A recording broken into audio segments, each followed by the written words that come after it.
आम आदमी पार्टी की आज की इस प्रेस कॉन्फ्रेंस में बहुत बहुत स्वागत।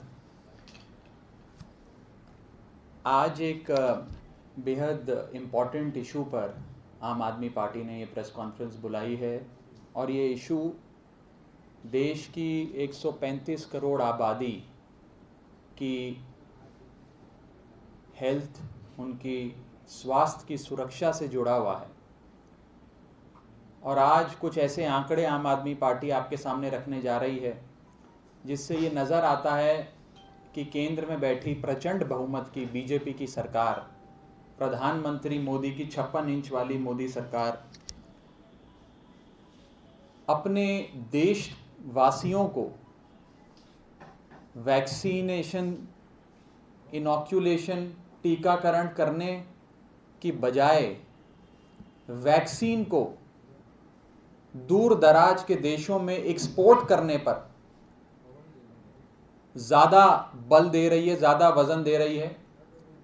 और आंकड़े इतने चौंका देने वाले हैं जिससे ये नज़र आता है कि भारत ने अपने देशवासियों को इतनी वैक्सीनेशन नहीं करी जिससे ज़्यादा वैक्सीनेशन की डोजेज भारतीय जनता पार्टी की सरकार ने हिंदुस्तान के बाहर एक्सपोर्ट कर दी।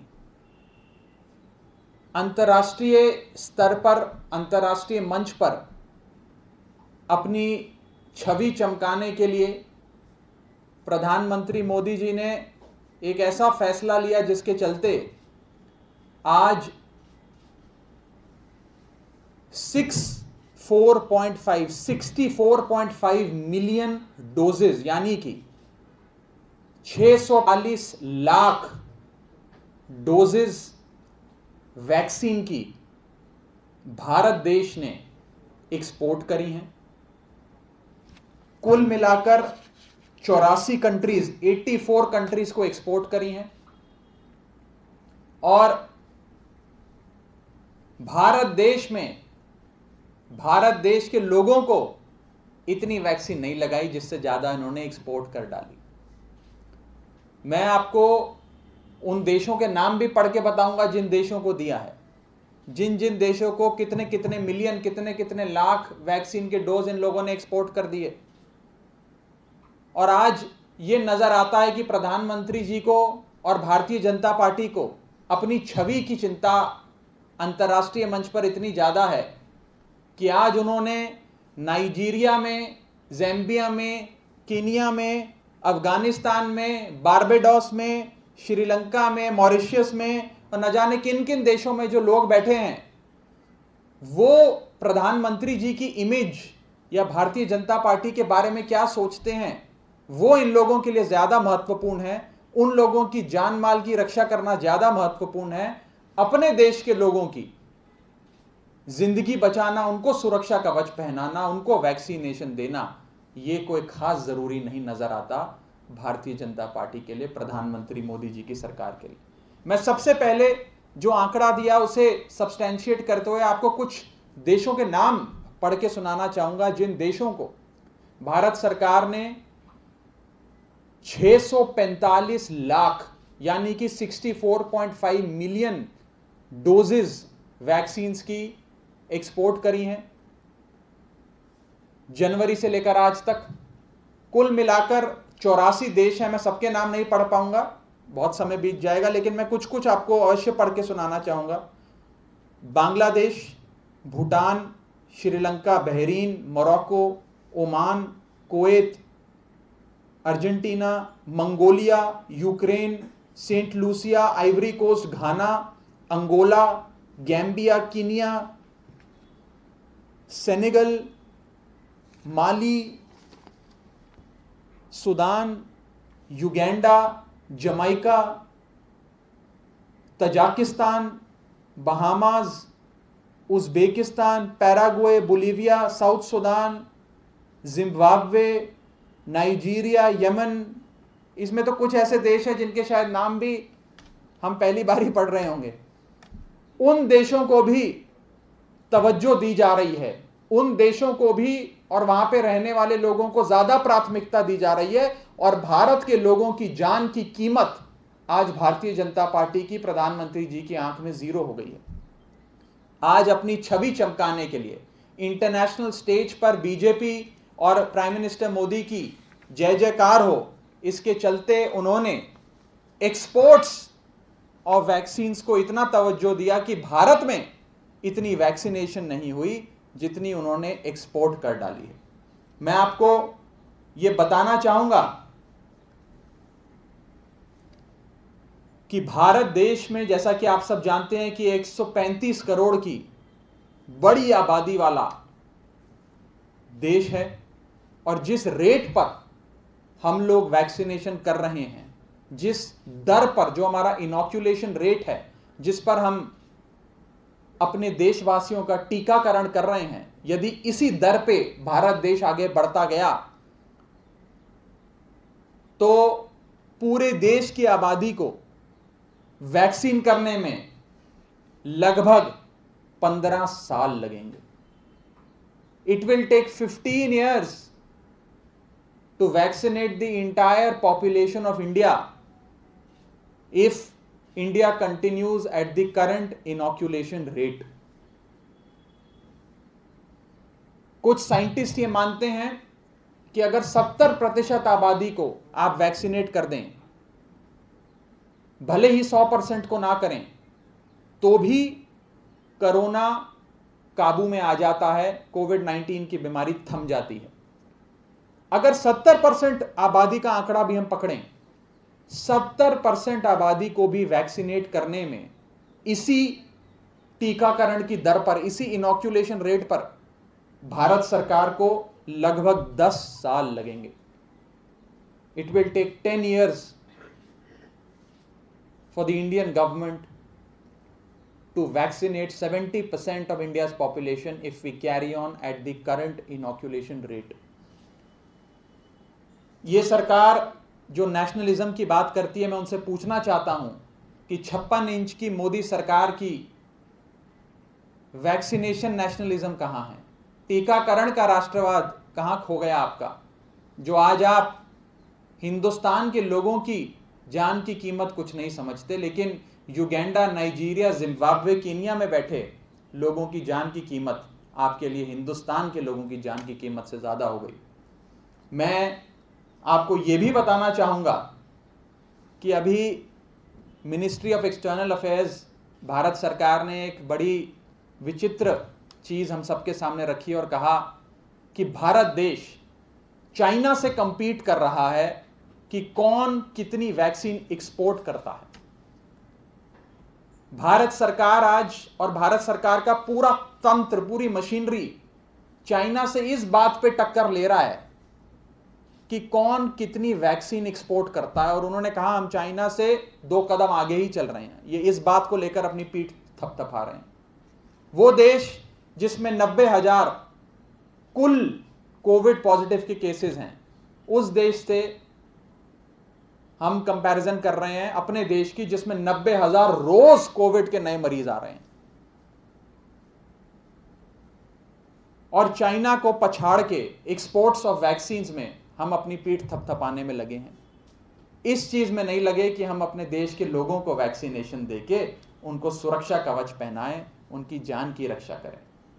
मैं आज आपको यह भी बताने चाहूंगा कि जिस प्रकार से भारत सरकार अपनी एक्सपोर्ट ड्राइव को, वैक्सीनेशन एक्सपोर्ट ड्राइव को लेकर आगे बढ़ रही है, इसमें कई ऐसे डेवलप्ड कंट्रीज हैं, विकसित देश हैं, जिनके पास बेस्ट हेल्थ इंफ्रास्ट्रक्चर है, बेस्ट मेडिकल केयर है, बेस्ट दवाइयां हैं, एक्सेस टू वैक्सीन है, सब कुछ है।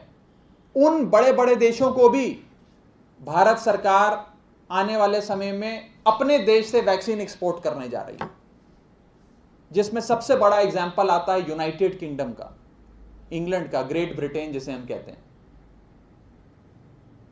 यूनाइटेड किंगडम को आने वाले समय में भारत सरकार की कमिटमेंट है 10 मिलियन डोजेज वैक्सीन की भेजने की, एक्सपोर्ट करने की। वो छोटा सा देश जिसके पास अपनी पूरी आबादी के लिए वैक्सीन है, वो और वैक्सीन मंगवा कर रख रहा है, स्टॉक बना रहा है अपना, कि मेरे देशवासियों को समस्या ना हो। और हमारा देश एक देश है जो वैक्सीन एक्सपोर्ट करने में लगा है, वो कह रहा है हमारे देश की जनता को तो हम आराम से लगाएंगे, 10 साल बाद लगाएंगे, लेकिन पहले हम अंतर्राष्ट्रीय मंच पर तालियां बजवाएं। हम यूनाइटेड किंगडम और यूनाइटेड स्टेट्स ऑफ अमेरिका जैसे विकसित देशों को भी वैक्सीन की डोज एक्सपोर्ट करने में लगे हुए हैं। ये दुर्भाग्यपूर्ण है। मैं आपको इसके साथ साथ ये भी बताना चाहूंगा कि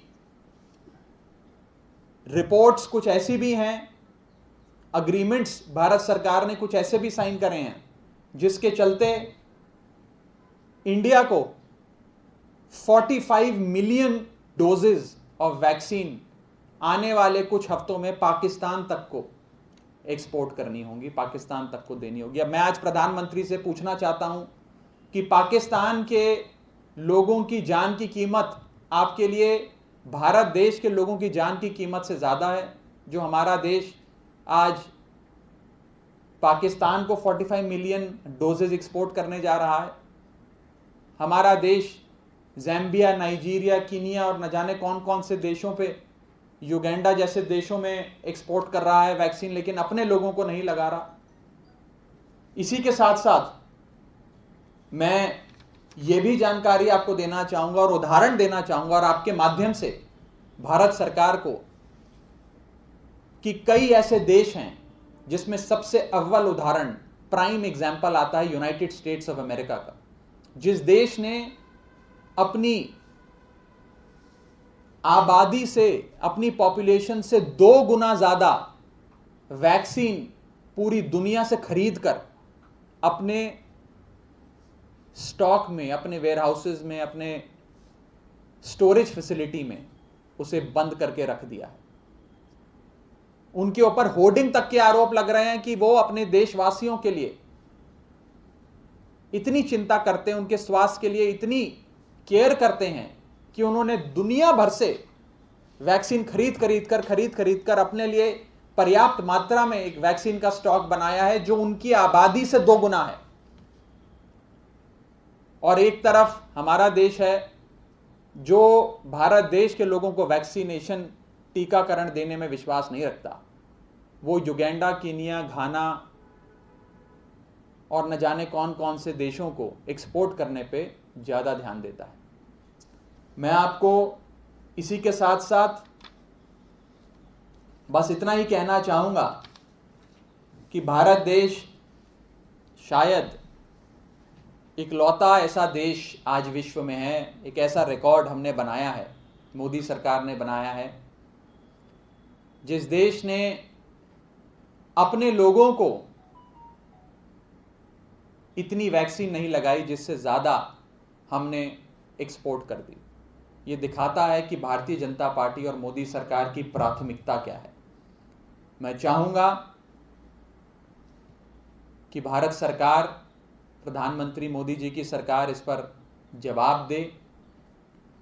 हम वैक्सीन सुपर पावर बने, ये हर भारतीय के लिए गर्व की बात है, लेकिन वैक्सीन सुपर पावर बनने के बाद जो पहली प्राथमिकता होनी चाहिए वो ये है कि देश के 135 करोड़ आबादी को आप वैक्सीनेशन दें, उनका टीकाकरण कराएं। आज जहां महाराष्ट्र लॉकडाउन की कगार पे खड़ा है, जहां पंजाब में हजारों लोग रोज संक्रमित हो रहे हैं, 100 की तादाद में लोग मर रहे हैं पंजाब में, पूरे देश भर में कोरोना ने फिर से अपना तांडव करना शुरू कर दिया है। और आज हम कोरोना से इस लड़ाई को लड़ने में एकमात्र जो हमारे पास औजार है, एकमात्र जो हमारे पास वेपन है, वो है वैक्सीनेशन। उसी पर फोकस ना देते हुए एक्सपोर्ट ऑफ वैक्सीन पर ज्यादा फोकस दे रहे हैं। ये बेहद दुर्भाग्यपूर्ण है। मैं चाहूंगा कि आप सबके माध्यम से ये बात केंद्र सरकार के कानों तक पहुंचे, उन्हें सद्बुद्धि आए और वो देशवासियों की हेल्थ को, उनकी स्वास्थ्य की सुरक्षा को प्रायोरिटी दे, ना कि प्रधानमंत्री जी की अंतर्राष्ट्रीय इमेज और नाइजीरिया, केनिया और घाना के लोग प्रधानमंत्री जी के बारे में क्या सोचते हैं उसे। इस संदर्भ में किसी साथी का कोई सवाल हो तो आप पूछ सकते हैं। दिल्ली में क्या स्थिति है वैक्सीन की? क्या पर्याप्त मात्रा में आपको वैक्सीन मिल रही है दिल्ली सरकार को? देखिए, उस पर ज़्यादा रोशनी स्वास्थ्य मंत्री और स्वास्थ्य मंत्रालय दिल्ली सरकार डाल पाएगा, लेकिन मैं आपको ये बता दूं कि लगातार माननीय मुख्यमंत्री अरविंद केजरीवाल जी ने प्रधानमंत्री जी को भी, उनकी बैठकों में भी, प्रेस वार्ताओं के माध्यम से भी, अपनी मीटिंग्स में भी हर बार एक ही चीज़ कही है कि हमें हर दिल्ली वाले को वैक्सीनेशन देनी है। आज जो ये रिस्ट्रिक्शंस लगाई जा रही हैं कि 45 ईयर से कम को नहीं देंगे, इस आदमी को नहीं देंगे, इसको नहीं देंगे, अगर फलाने को इतनी बीमारी है तभी उसको वैक्सीन लगाई जाएगी, ये जो हम सैंक्शंस लगा रहे हैं, जो रिस्ट्रिक्शंस लगा रहे हैं, ये समझ आती है जब सप्लाई लिमिटेड हो। मान लीजिए आपकी जेब में 100 रुपए पड़ा है तो आप 100 ही खर्च सकते हो, 500 की चीज नहीं खरीद सकते। लेकिन अगर आपके पास कई हजार रुपए पड़े हैं घर पे, आपके पास हजारों लाखों मिलियंस की तादाद में वैक्सीनेशन पड़ी है, तो आप अपने देशवासियों को लगा सकते हो। आप वो भी नहीं कर रहे हो। भारत देश में सैंक्शंस भी लगा रहे हो। 45 उम्र, 60 उम्र, डायबिटीज हो, हाइपरटेंशन हो तो लगेगी, नहीं तो नहीं लगेगी। मैं ये कहना चाहूंगा और आम आदमी पार्टी ये मांग करती है कि हर दिल्ली वाले को, हर देशवासी को वैक्सीनेशन लगे। इसके लिए पर्याप्त अरेंजमेंट्स केंद्र सरकार की ओर से भी, और केंद्र सरकार किसी प्रकार की रिस्ट्रिक्शंस ना लगाए, स्टॉक अवेलेबल कराए, rather than focusing on export of vaccine. High court ने एमसीडी के सैलरी इशू पर एक फटकार दिल्ली सरकार को लगाई है। हाईकोर्ट ने कहा है कि नेताओं की तस्वीरों के अखबार में पूरे पन्ने के विज्ञापन दिए जाते हैं, लेकिन सैलरी देने का पैसा सरकार के पास है। देखिए, नगर निगम एमसीडी, मुझे लगता है उस पर एक स्टडी होनी चाहिए, हुई भी है। मुझे कोई बता रहे थे लोग कई इंटरनेशनल यूनिवर्सिटीज़ में कि कोई विभाग इतना करप्ट कैसे हो सकता है। दुनिया में कई करप्शन के उदाहरण हमने देखे, बड़े बड़े स्कैंडल देखे, लेकिन इतना बड़ा स्कैंडल, इतना ज़्यादा भ्रष्ट विभाग एमसीडी का मुझे नहीं लगता दुनिया में कोई दूसरा उदाहरण इसका है। और 15 साल से भारतीय जनता पार्टी की भ्रष्ट सरकार, भ्रष्ट पार्षद मिलकर एमसीडी को लूट रहे हैं। वो एक ऐसा कुआं है जिसमें जितना पैसा डालो उतना कम है। तो एमसीडी के बारे में जितना कम कहा जाए उतना अच्छा है। दिल्ली हाईकोर्ट ने आज से कुछ महीने पहले ये परिभाषा दी थी कि एमसीडी का मतलब म्युनिसिपल कॉर्पोरेशन ऑफ दिल्ली नहीं, बल्कि मोस्ट करप्ट डिपार्टमेंट है, महाचोर डिपार्टमेंट है। उस करप्ट विभाग के बारे में क्या बताएं? आम आदमी party has multiple times raised this issue that vaccination should be open for everyone. But apart from political statements, have you approached the union health At several forums, whether it is at the level of chief secretary and health secretary, union health secretary and Delhi chief secretary, whether it is at the bureaucratic level, administrative level, political level, even in meetings which the honorable prime minister chairs, in which all chief ministers participate, the honorable chief minister of Delhi has flagged this several times, and he has been very, very vocal about this in his utterances. Vaccination should be open for all, but it can only be made open for all once the government realizes that it is important and it is imperative, and I implore the government of India to prioritize vaccination for their own citizens rather than focusing only on export of vaccines to far-flung countries like Nigeria and Uganda. Bhajpa Delhi सरकार को घेरने के लिए घर घर जाकर दिल्ली सरकार के घोटाले के बारे में बताने की योजना बना रही है। ऐसा कौन सा दिल्ली सरकार ने घोटाला किया है जिसके लेकर भाजपा जा रही है? भारतीय जनता पार्टी की यही विचारों की हालत रह गई है। अब पहले एक समय था जब भारतीय जनता पार्टी सरकार बनाने से 4 सीटें कम थी, 32 सीटें थी, 36 का आंकड़ा होना चाहिए था। आज बेचारे 4 से भी कम रह गए हैं। उन विचारों के बारे में क्या बोले, कोई उनको अपने हाल पे छोड़ देते हैं, कोई बात नहीं।